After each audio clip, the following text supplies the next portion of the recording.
Saya mungkin tidak berpanjang lebar, tapi saya menyampaikan terima kasih atas kesempatan yang diberikan kepada saya untuk berbagi di dalam program rangkaian kegiatan Hari Lanjut Usia Nasional ini. Tadi sudah disampaikan bahwa menjadi lansia dari dua pembicara sebelumnya, tolong Endang, slide. Dari dua pembicara sebelumnya, tolong slide-nya Pak. Siklus kehidupan manusia itu tidak bisa dihindari karena akan terjadi siklus penuaan, proses penuaan. Tanda-tanda penuaan terjadi secara alami. Nggak keluar ya, tadi udah koordinasi belum? Ya. Tanda penuaan terjadi secara alami, tadi juga disebutkan ada gerakan menjadi lambat, organ tubuh menurun aktivitasnya, muncul penyakit degeneratif. Ini adalah suatu hal yang patut saya syukuri atau kita syukuri. Kebetulan saya sudah masuk di dalam kelompok itu, saya kira Bu Mutia Hatta juga ada dalam kelompok lansia, dan banyak teman-teman yang lain. Di dalam peraturan bahwa 60 tahun ke atas adalah usia lansia, dan data dari BPS tadi juga sudah disebutkan oleh Ibu Menteri, ada sekitar 9,6% jumlah lansia yang jumlah kelompok cukup besar, sekitar hampir 26 juta, dan ini akan terus berkembang. Sehingga penanganan terhadap lansia ini memang dikelola harus dari mulai sekarang secara baik, terutama bagi pralansia nantinya ini, supaya mereka siap pada waktunya. Kemudian materi kita hari ini dikaitkan dengan era new normal. Apa sih itu sebetulnya era new normal? Dan saya pikir lansia-lansia juga harus diberikan pengetahuan, tidak pendampingan tentang apa itu era new normal, yaitu tatanan kehidupan normal baru. Dan bagaimana untuk lansia? Karena memang kita termasuk dalam kelompok yang rentan, seperti disampaikan tadi juga oleh Ibu Menteri maupun oleh Ibu Mutia. Dan secara manusia, saya kira kita ini para lansia harus bisa menerima keadaan new normal ini, karena apabila ini tidak dilakukan, maka akan terjadi sesuatu keadaan yang ekonomi kita akan tersendat. Di dunia pun secara perlahan sekarang negara-negara juga sudah mulai membuka kehidupan yang new normal, sehingga ekonomi dapat kembali menggeliat, kemudian terjadi produktivitas lagi, sehingga akan mengurangi PHK, terjadinya pemutusan hubungan kerja, yang berakibat kepada terjadinya kekerasan, apakah itu secara umum maupun kekerasan dalam rumah tangga, dan juga tentu akan berdampak kepada lansia itu sendiri nantinya. Dari sisi juga akan terjadilah masalah-masalah keamanan. Tetapi keadaan new normal ini tetap harus dalam mengikuti protokol kesehatan. Dari data BPS per Maret 2019, ternyata terlihat bahwa 87,96% lansia tinggal dengan keluarga. Apakah dia suami istri, ataukah dia anaknya tinggal dengan si lansia, atau lansia tinggal dengan anaknya, ataupun juga dengan lansia tinggal dengan cucu, atau cucu dan anak tinggal dengan lansia. Dan dari situ 61,75% penduduk lansia tadi adalah kepala rumah tangga. Ini juga cukup mencengangkan kita, tetapi artinya 6 dari 10 lansia berperan sebagai kepala rumah tangga. Apakah dia produktif, ataukah cuman karena sebagai simbol budaya? Sudah sepuh, sudah senior, dijadikan kepala rumah tangga. Nah, ini ada dua kemungkinan yang terjadi dari kondisi ini. Tetapi yang jelas bahwa menurut data BPS, 61,75% penduduk lansia adalah kepala rumah tangga. Saya kira ini juga sangat menarik dari sisi perspektif ekonominya. Kemudian kita tahu bahwa lansia adalah merupakan kelompok rentan yang seperti tadi disampaikan juga, sehingga perlu ada kompromi. Saya kira perlu ada kompromi dalam keadaan seperti ini, supaya juga lansia ini tidak terkungkung di dalam aturan yang di rumah saja tanpa berbuat aktivitas yang lebih kuat dan sebagainya. Tentu ini perlu ada kompromi yang baik dan disesuaikan dengan protokol kesehatan. Kunci daripada bagaimana menjaga lansia di era pandemi COVID-19 plus era new normal ini adalah bagaimana daya tahan tubuh dia harus dijaga. Tadi Bu Mutia sempat menyatakan pentingnya menjaga tahan tubuh melalui secara fisik maupun psikologinya. Itu slide-nya. fisik dan psikologinya memang harus kita jaga supaya daya tahan tubuh lansia ini tetap baik.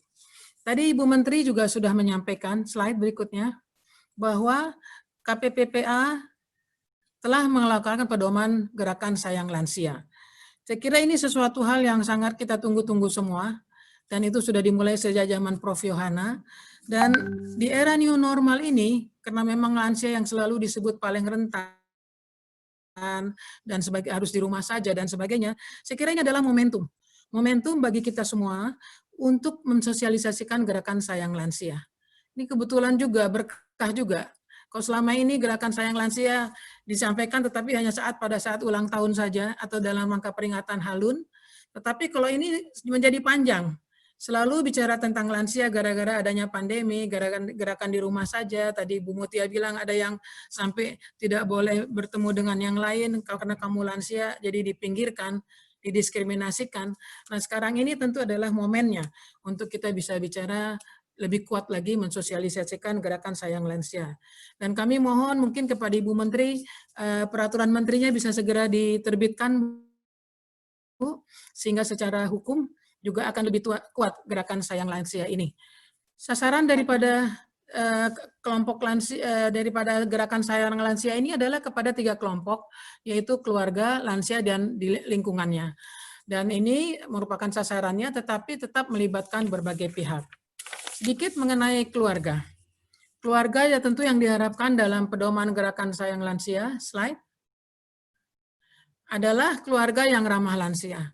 Keluarga ramah lansia ini saya bisa menyampaikan ada satu perubahan pemikiran yang penting dilakukan, atau perubahan mindset ya, bahwa tadi sudah disebutkan bukan dia sebagai objek, tapi dia justru menjadi subjek si lansia ini di dalam keluarga ini.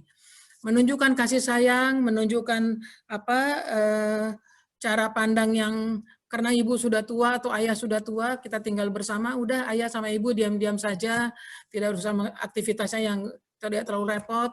Kadang-kadang juga tidak ditanyakan apa mereka punya keputusan, tidak dilibatkan dalam mengambil keputusan, sehingga lansia ini walaupun di dalam keramaian satu keluarga, tapi dia kesunyian. Ini juga merupakan satu diskriminasi ataupun juga KDRT secara psikologi. Makanya mindset dari para pralansia maupun juga kepada anak-anak generasi muda, saya kira ini perlu dilakukan satu sosialisasi bahwa bukan itu yang diharapkan oleh kaum lansia. Itu satu keluarga yang lama lansia. Kemudian lanjut tentang bagaimana setelah keluarga ini lansianya itu sendiri.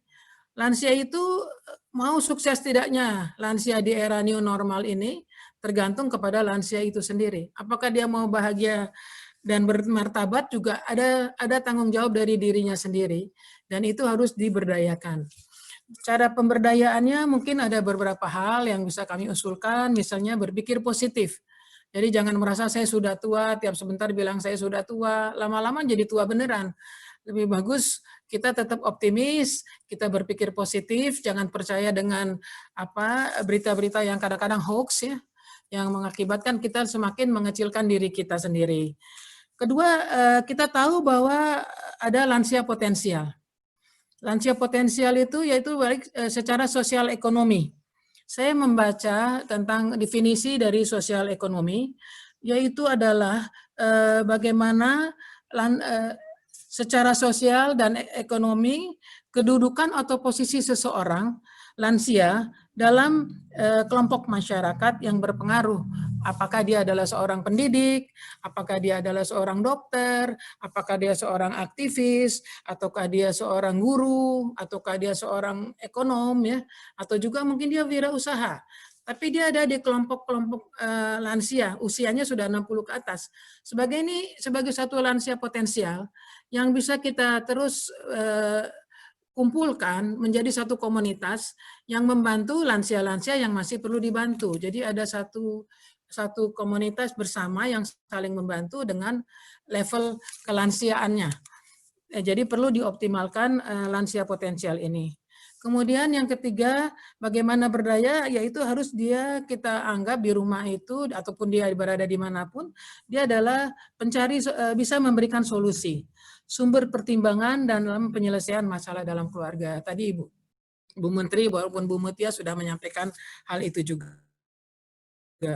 Kemudian ada semangat baru untuk mempelajari hal baru. Ini mau nggak mau di era new normal, dengan teknologi misalnya, ini adalah salah satu kunci untuk kita para lansia tetap bisa beraktivitas. Saya yakin apabila jaringan internet sudah ada, jangkauannya sudah ada, pasti lansia-lansia punya handphone. Minimal dia bisa berteknologi melalui handphonenya itu.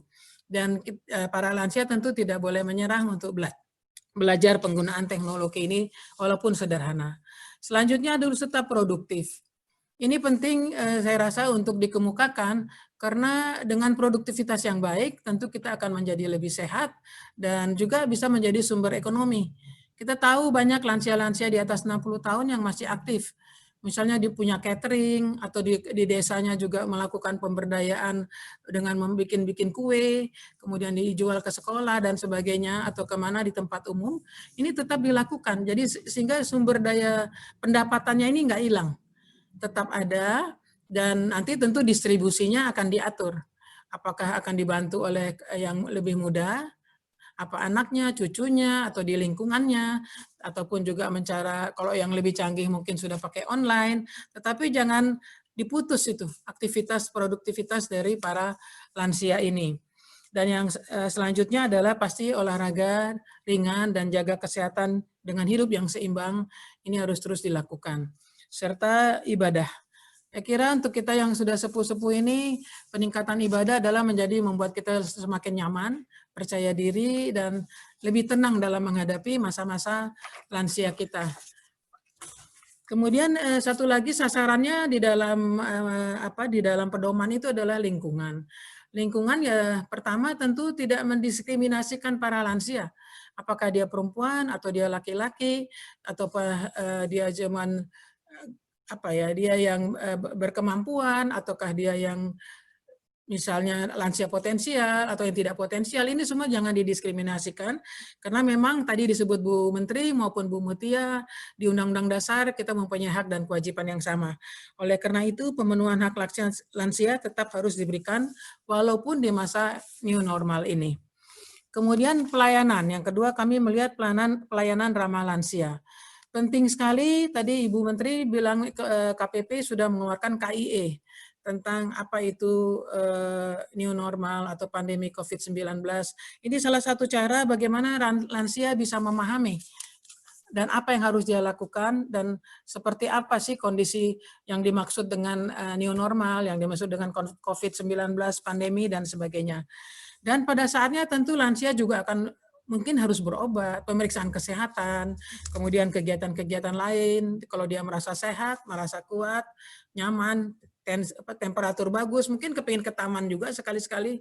Kalau di rumah saja terus seperti sekarang keadaan saya, udah 3 bulan cukup stres juga karena di rumah saja. Tapi untungnya ada kegiatan-kegiatan virtual seperti ini, aktivitas lain yang dilakukan. Tapi kan nggak semuanya seperti gini.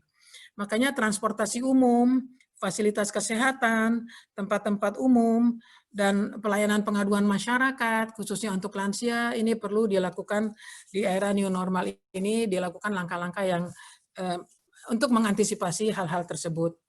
Kemudian yang ketiga, saya melihat fasilitas peribadatan. Saya kira lingkungan juga harus bisa mengantisipasi untuk fasilitas peribadatan ini, karena mau tidak mau dengan usia lansia kita juga ingin sekali-sekali bisa berkumpul dalam bentuk sesuai dengan protokol kesehatan, untuk bisa juga bertemu dengan teman-teman yang seiman ya. Apalagi utamanya lansia laki-laki. Mereka tentu juga ingin sembahyang Jumat sekali-sekali di masjid misalnya. Sepanjang kondisinya bagus, kalau rasa saya, ini yang harus dikompromikan supaya mereka pun juga dapat izin dari anak dan cucu, mereka kondisinya merasa sehat, mereka juga bisa melakukan peribadatan ini dengan protokol kesehatan yang baik. Terus dilibatkan dalam berbagai kegiatan masyarakat, tentu bisa secara virtual, bisa secara tertulis, bisa secara wawancara, tetapi ini diberikan keterlibatan mereka dengan pengalaman, pengetahuan, dan kemampuan yang mereka punyai. Jadi dari apa yang disampaikan ini ada beberapa kesimpulannya. Di dalam menghadapi era new normal, pertama tentu saya berharap lansia tetap optimis, lakukan aktivitas yang positif sesuai protokol kesehatan, dan lakukan kegiatan himbauan di rumah saja. Tetapi tentu juga bisa juga kita lakukan sekali-sekali kita juga perlu menghirup udara luar melalui olahraga mungkin dan sebagainya yang ringan-ringan dan cahaya matahari, ataupun bila memungkinkan keadaan baik di kota kita punya kendaraan, kita muter-muter juga nggak masalah. Jangan terus mengunci diri di rumah saja. Kemudian merubah cara pandang masyarakat bahwa lansia bukan beban, tetapi adalah potensi pembangunan bila dipenuhi hak-haknya. Ini sangat penting saya kira cara pandang ini, karena memang setelah kita menjadi lansia, kita baru sadar. Dulu waktu kita muda, cara pandang kita salah kepada lansia. Ya karena saking sayangnya ya sudah tidak diajak memutuskan persoalan di rumah, juga kadang-kadang juga tidak boleh bekerja apa-apa. Justru itu salah, justru merasa lansia ini seperti tidak dibutuhkan. Apalagi ada 61,75% lansia yang kepala rumah tangga. Ini perlu menjadi satu pertimbangan. Kemudian yang ketiga adalah optimalkan potensi lansia potensial. Kira-kira ini secara ekonomi sangat bagus apabila lansia potensial ini benar-benar ada komunitasnya, mungkin melalui Komnas Lansia ataupun dari mana bisa membangun satu komunitas yang lebih besar secara Indonesia, yang mereka akan membantu juga kepada teman-teman lansia yang membutuhkan. Jadi kita yang mungkin yang menengah atas bisa membantu yang di level ke bawah sesama lansia. Jadi ini saya kira ada sharing di antara lansia dengan bahasa yang sama. Kemudian pentingnya pemberdayaan peran keluarga, lansia itu sendiri, dan lingkungannya. Jadi memang sasaran ini benar-benar tepat sesuai dengan pedoman itu tentang bagaimana kita secara implementasinya melakukan pemberdayaan kepada mereka. Lanjut, implementasi membumikan gerakan sayang lansia. Ini perlu terus ditingkatkan dengan melibatkan berbagai pihak, tadi juga sudah disebut oleh Ibu Menteri, pemerintah, dunia usaha, media, organisasi masyarakat, dan pemerintah daerah. Tapi saya usulkan lebih membumi lagi kegiatan-kegiatan ini, tentu dengan kementerian atau lembaga lain yang terkait, sehingga betul-betul sayang lansia ini menjadi satu gaya hidup dari anak-anak Indonesia, generasi muda Indonesia, maupun juga gaya hidup dari kita semua. Saya senang kalau di luar negeri namanya senior citizen. Jadi langsung udah senior citizen. Artinya orang yang memang betul-betul harus disegani, orang yang perlu dibantu, orang yang diberdayakan, orang yang dihormati. Cuman di dalam bahasa Indonesianya mungkin itu susah. Kemudian kita juga mendorong agar KPPA segera mengeluarkan peraturan menteri tentang gerakan sayang lansia supaya secara hukum berkekuatan hukum akan lebih baik. Sebagai penutup, kami hanya ingin menyampaikan bahwa di era new normal ini, di mana pandemi COVID-19 di Indonesia kelihatan ada peningkatan, udah lebih sekitar 40 ribuan, maka kita jangan pernah pesimis, tetap berpikir positif, dan harus disiplin.